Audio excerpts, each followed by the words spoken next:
you seem to, you're not going to like this, but there are a whole lot of people, including myself, who really look up to you and appreciate the context in which you paint for most of us to at least get a different understanding of things. Are you constantly recreating yourself without having to deal with these crises in your life? And if you do, what are you doing to continually stay fresh? Stay fresh? What do you mean? Just stay. You're always your mind has to be constantly renewed to do the amount of writing and the depth of writing that you do. If there was a whole lot of clutter in your mind, you wouldn't be able to produce the things you produce. I don't know. So what's the question? How do you stay fresh? How do you stay renewed? I would only need to stay fresh and renewed if it was an act. It just comes. How does a river keep having enough water to send downstream? It receives it from the glacier. Right? So there's nothing. If I was trying to stay fresh, that means that I am trying to produce material actively and by way of effort in order to project some messages that I want people to learn and to teach. It's just, if I did that, I'd be bored out of my mind. I'd quit tomorrow. Mm-hmm.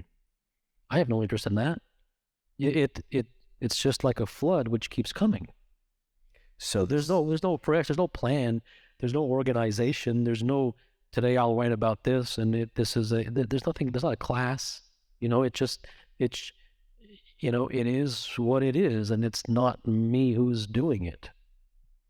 Well, yeah, and I get that component. So, a lot of when you think of self-improvement or however we want to term it, and you hear a lot of, hey, companies have to continually reinvent themselves, individuals have to continually reinvent themselves, and leaders have to reinvent Yes. themselves. Okay, so let's talk about that. Okay, so the reason that they do that is because they're trying to live up to some standard.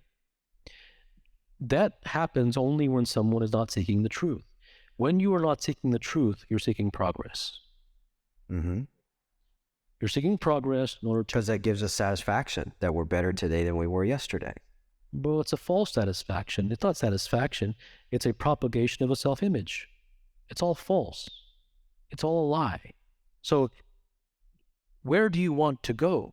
No one's asking that. They just, well, just get better. That's like me telling you, go outside, and you say, well, where do you want me to go? I don't know, just walk down the street. Okay. And then you say, okay, well, now what? No, just keep walking. Okay, where am I going?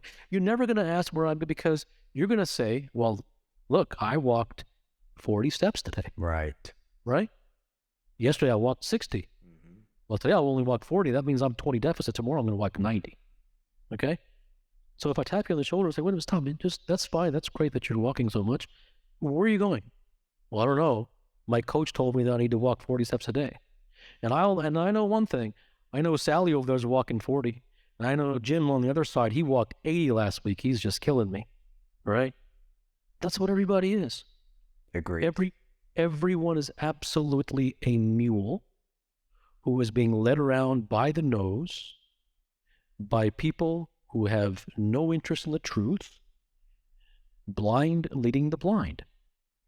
What did it take for you to get to that level of independence where you're totally agnostic of the outside world?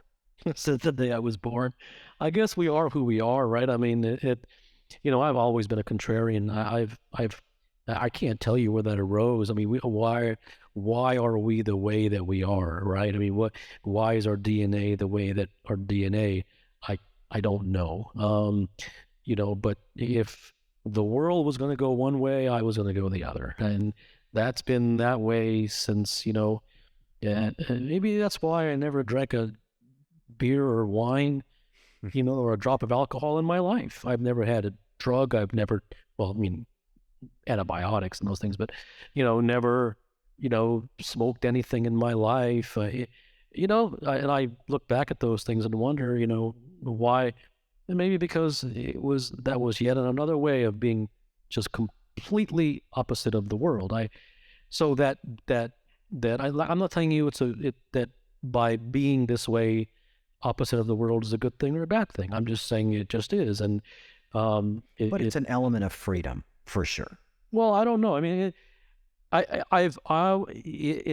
society and the masses and the traditions have always been the Antichrist to me, and I don't know where that arise, but that deep level of distaste and bordering on, obsessive hatred of the status quo, and and you know the way things are and the way people are, has always been at the core of my DNA. And like I said, I'm not telling you it's a good thing or a bad thing, and I didn't do anything to create it.